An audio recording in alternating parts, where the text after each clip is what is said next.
बोल जयकारा बोल मेरे श्री गुरु महाराज की जय। भक्ति चर्चा चैनल के अंदर सभी गुरुमुख प्रेमियों को प्रेम भरी जय सच्चिदानंद। सत्संग की महानता के बारे में चर्चा करते हैं। आज हमारे आराध्य देव श्री श्री 108 श्री परमहंस दयाल जी महाराज सत्संग की गंगा में जन जन को निहाल कर रहे थे। प्रेमी जिज्ञासु अपनी अपनी भावना अनुसार श्री चरणों में विनय करते और उनकी भावना सत्संग के माध्यम से ही पूर्ण हो जाया करती। तो उन्हीं प्रेमियों में से एक प्रेमी था जिसका नाम था बसंदाराम। उसने विनय की, महाराज शास्त्रों में गंगा का बहुत महत्व दिया है।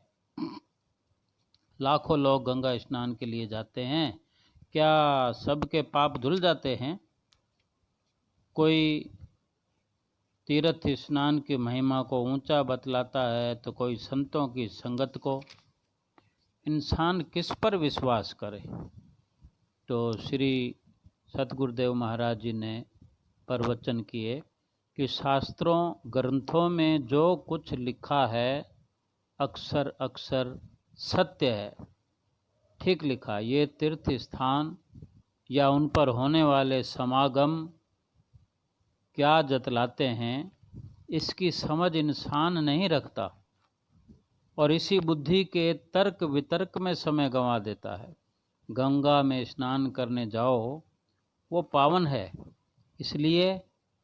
इसलिए पावन है कि उसको प्रकट करने के लिए पहले तप किया गया, फिर शिवजी ने शीश पर धारण किया, फिर भागीरथ ने तप साधना से भूलोक में उसे सजाया। उसका जन्म तप साधना से हुआ। धरती पर आई तो भी हर स्थान पर जहाँ जहाँ वो गुजरी, गंगा नदी जहाँ जहाँ से गुजरी है, किनारे पर संत मंडलियाँ निवास करती हैं। प्रभु नाम का संकीर्तन होता है तथा संत जन इसमें स्नान करते हैं। उनके स्पर्श से जल पावन होता है। इसके बाद घाट पर तथा स्थान स्थान पर सत्संग आयोजन होता है। ये सत्संग साधु संतों की वाणियाँ तथा धर्म ग्रंथों का पाठ जो कुछ भी है, मनुष्य के मन को पावन बनाने का साधन ही बनते हैं। संतों की वाणियाँ भी हैं। पलटू तीरथ को चला, बीच में मिल गए संत, एक मुक्ति के खोजते, मिल गई मुक्ति अनंत। संत सत्पुरुषों की संगत में उनके उपदेश अनुसार जीवन बनाने से करोड़ों योग यज्ञ जप दान व्रत आदि पूर्ण हो जाते हैं। आदि व्याधि अर्थात मानसिक विष रूपी जहर रूपी विषय वासनाओं के विकार भी भस्म हो जाते हैं। मानसिक शांति की प्राप्ति करके जीव हमेशा हमेशा के लिए सुखी बन जाता है। संत तुलसीदास जी फरमाते हैं, पलटूदास जी फरमाते हैं कि पलटूदास जी जब तीर्थ को गए, स्नान के लिए गए, तो उन्होंने तीर्थों की महानता जो सुनी थी कि तीर्थ स्नान करने से मुक्ति मिलती है, पूर्ण श्रद्धा और विश्वास धारण करके मन में, और तीर्थ स्नान के लिए चल दिए। पहले ज़माने में तीर्थ स्नान इतने सरल नहीं थे। बड़े बुजुर्ग या फिर पुण्य संस्कारी जीव ही तीर्थाटन के लिए जाते थे कि सारा जीवन तो संसार के निमित्त गया, अब जो बाकी बची उम्र है उसमें शुभ कर्म कमा लें। कहीं पैदल चलना पड़ता था, कहीं पर खाने पीने का सामान नहीं मिल पाता था। सर्दी गर्मी वर्षा की कठिनाइयों को सहते हुए तीर्थ पहुंचते थे। साधन तो होते नहीं थे, गाड़ियां बसें ये सब कहाँ होते थे। पलटूदास जी ने बड़े बुजुर्गों या धर्म ग्रंथों से सुना था कि तीर्थ स्नान से मुक्ति मिलती है, तो उन्होंने अपने रास्ते के लिए तैयारी की। बहुत सारा सामान घोड़ों पर रखा और साथियों के साथ चल पड़े। यही साधन होते थे घोड़ों व बैलगाड़ियों के। मार्ग में क्या देखते हैं कि साधुओं का संत समागम हो रहा है, हरि चर्चा हो रही है, सत्संग हो रहा है। हृदय में उत्साह और उमंग भरी हुई थी कि तीर्थ स्थान पहुंचकर तीर्थ करने से मुक्ति मिलेगी। मुक्ति चाहती, मुक्ति की इच्छा थी। उस तीर्थ में पहुंचने से पहले जो सत्संग तीर्थ में स्नान करने का मौका मिल गया, संतों के सत्संग में नहाने का जो मौका मिला, संयोग बना, संत जन प्रभु नाम की महिमा का वर्णन कर रहे थे। यही काम होता है। उन्हीं में उस वक़्त उनका मन रम गया। वहीं पर सत्संग में क्या सुनते हैं, कोटि गऊ जे दान दे, कोट जग जेवनार, कोट कूप तीरथ खने, मिटे नहीं जम की मार, कोटन तीरथ व्रत करे, कोटन गज कर दान, कोटि अश्व विपरो दिए, मिटे न खेचा तान, कनक दान गज दान दे, 49 भूदान, निश्चय कर सहजो कहे, ना हरि नाम समान। कि इंसान यदि करोड़ों गौओं का दान कर दे, करोड़ों कुएं बावड़ियाँ खुदवाए और तीर्थ स्नान करे, इससे वो यम की यातना से बच नहीं सकता। यज्ञ व्रत दान महादान अर्थात हाथी घोड़े सोना जमीन सब कुछ दान कर ले, तब भी मन से विकारों को दूर नहीं कर सकता। मन जो मैला है उसे उज्जवल नहीं कर सकता और न ही मुक्ति प्राप्त होगी।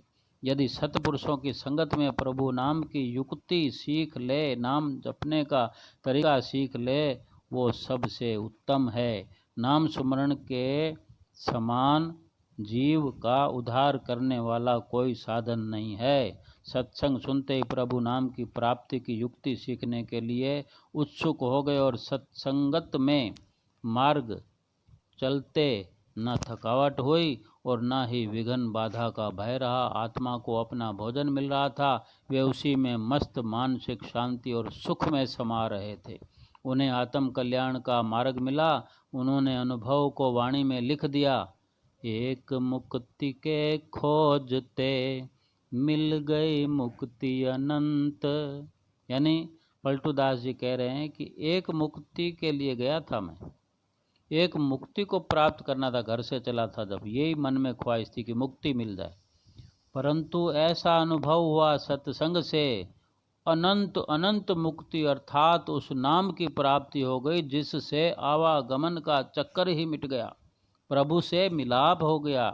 ये है असल में सत्संग के प्रताप की महानता, सत्संग रूपी तीर्थ की महानता। इस पर एक प्रमाण भी है कि हरिद्वार में एक साधु सेवी ब्राह्मण रहता था। उसने सत्संग में सुना कि यदि कोई श्रद्धा विश्वास रखकर गंगा जी में स्नान करता है तो उसके कई जन्मों के पाप दूर हो जाते हैं। नियम अनुसार स्नान कर सत्संग श्रवण करे तो मुक्ति मिलती है। उसने श्रद्धा विश्वास से गंगा में स्नान करने का नियम बना लिया तथा सत्संग से मन पावन कर नाम सुमरण करने लगा। एक बार पार्वती ने जिद ठान ली कि भोलेनाथ मुझे भूलोक पर ले जाकर गंगा जी के दर्शन कराइए। शिवजी पार्वती को लेकर कैलाश पर्वत से हरिद्वार में पहुंचे और गंगा तट के सुहावने वातावरण में उस स्थान की महिमा का गायन करने लगे। पार्वती ने देखा कि यहाँ तो ठठ के ठठ हजारों लाखों लोग गंगा स्नान के लिए भागे चले जा रहे हैं, भागे चले जा रहे हैं और हर हर गंगे की ध्वनि गूंज रही है। उसने शिव जी से पूछा कि हे नाथ, ये जितने लोग गंगा स्नान के लिए आ रहे हैं इन सबको मुक्ति मिल जाएगी? तो शिव जी कहते हैं, हे पार्वती, जो इस स्नान का महात्म्य जानता है, महात्म जानता है, इसकी महानता को जानता है, इसका राज जानता है, केवल उसे मुक्ति मिलेगी। ये सब लोग इसका रहस्य नहीं जानते। जितने लोग जा रहे हैं, भाग रहे हैं, यूं ही इधर आ रहे हैं, क्या उमा ने कहा कि ये फिर यूं ही इधर आ रहे हैं। महादेव जी ने मुस्कुरा कर कहा, पार्वती, किसी के मन में पुत्र पाने की कामना, किसी के मन में धन संपदा और किसी के मन में केवल पुण्य लाभ की कामना समाई है, तब कामना में बंधे हुए प्राणी को मुक्ति कैसे मिलेगी? कामना से खाली होने पर ही तो मुक्ति कही जाती है। देखो, हम तुम्हें इसका सत्य प्रमाण दिखाते हैं। शिव जी पार्वती जी से कह रहे हैं। शिव जी ने कुष्ठ रोगी का रूप बना लिया और पार्वती से कहा, तुम आने जाने वालों से कहना कि कोई अपने गंगा नहाने का फल दे दो। जो गंगा नहाकर आ रहे हैं उनसे कहो कि तुम अपने गंगा का जो फल है वो दे दो, अर्पण कर दो, संकल्प करके हमें दे दो, मेरा पति अच्छा हो जाए, ठीक हो जाएगा, इसको कुष्ठ रोग है। पार्वती रास्ते में बैठ गई और यही सुंदर सी युवती बनकर तो मार्ग में बैठा देखकर वहाँ भीड़ जमा हो गई। पार्वती ने अपनी फरियाद सुनानी शुरू की, गंगा स्नान का फल दे दो, मेरा पति निरोग हो जाए। किसी ने कहा कि ये ढोंग है, किसी ने कहा कि माया चरित्र है, राम राम भजो और चलो। किसी ने योग्य डॉक्टर के पास ले जाने की सलाह दी और चल दिया। आते जाते हुए वहाँ भीड़ जमा होती और अपनी राह लेती। इस प्रकार सुबह से शाम हो गई। उसी समय एक ब्राह्मण गंगा स्नान करके लौटा। उसने भीड़ को एक ओर करते हुए पार्वती के समीप आकर कहा, देवी क्या चाहती है? पार्वती ने कहा, कोई अपने सारे गंगा स्नान के पुण्यों का फल मेरी झोली में डाल दे तो मेरा पति निरोग हो जाए। तो ब्राह्मण ने कहा, वारी भोली, संतों का संग करने वाली गंगा में एक बार नाम सुमरण करते हुए जो स्नान करता है तो उसके पुण्य फल से मुर्दा भी जीवित हो जाता है। इसके लिए सारे स्नान का फल लेकर क्या करोगी? ले, एक बार के गंगा स्नान का फल मैंने तुझको दिया। उसका ये कहना ही था कि शिव जी की काया निरोग हो गई, चंदन सा शरीर निखर आया। दोनों ब्राह्मण को दुआ देते हुए चल दिए। तब शिव जी ने पार्वती से कहा कि देखी इसकी श्रद्धा, इसे गंगा स्नान का महत्व मालूम है, अतः इसे मुक्ति जरूर मिलेगी। बिन विश्वास भक्ति नहीं, तेहि बिन द्रवहि न राम। राम कृपा बिनु सपने हो, जीवन लहि बिसराम। सियावर रामचंद्र की जय। इसीलिए श्रद्धा और विश्वास के बिना इंसान भगवान को पा सकता नहीं। श्रद्धा और विश्वास ही जीव को पार उतारती है और आनंद सुख की प्राप्ति कराती है। अब तो पता चल गया कि इंसान को अपने आत्म कल्याण का साधन किस प्रकार करना चाहिए। अटूट श्रद्धा विश्वास से भक्ति पथ पर चलना चाहिए। मन के संशय भ्रम का ताना बाना ना बुनो, कोई कामना मन में न रखो, अपने लक्ष्य पर ध्यान रखो, हरि का नाम सिमरते रहो, सत्संग में गोता लगाते रहो। श्री वचनों को सुनकर श्री परमहंस दयाल जी महाराज जी के वचनों को सुनकर उस भगत बसंदा राम जिसको संशय था, दूसरे अन्य गुरुमुखों ने भी अपने भाग्यों की सराहना की कि हमें पूर्ण पुरुषों की संगत का सौभाग्य मिला। कितनी दयालुता है श्री परमहंस दयाल जी महाराज जी की, अपनी आपकी असीम दया के हम आभारी हैं। आप सहज ही आत्मधन की संपदा मुक्त हस्त लुटाते हैं। तो ये गुरुमुख प्रेमियों को मौका मिलता है, हम जैसे सौभाग्यशाली जीवों को मौका मिलता है जो नामधारी हैं, संत सतगुरु की शरण में आ चुके हैं।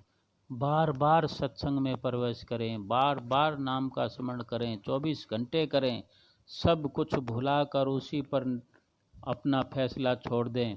घर के काम करें, दुनियादारी करें, रुपया कमाएं, बच्चों का लालन पालन करें। मन के अंदर केवल यही विचार रखें कि ये मन जो है, दिल जो है, ये संसारिक कामनाओं से खाली कर प्रभु के आसन, प्रभु को बिठाने के लिए उसके लिए ये आसन साफ सुथरा रखें। कहते हैं ना, दिल का हुजरा साफ कर, जाना के आने के लिए, ख्याल गैरों का हटा उसको बिठाने के लिए। सब कुछ हटाकर खाली कर दो और प्रभु को विराजमान करने के लिए सुंदर सिंहासन, अपने सुंदर सुंदर विचार मन में बसाओ और प्रभु को अपने अंदर बिठाओ। बोलो जयकारा, बोल मेरे श्री गुरु महाराज की जय।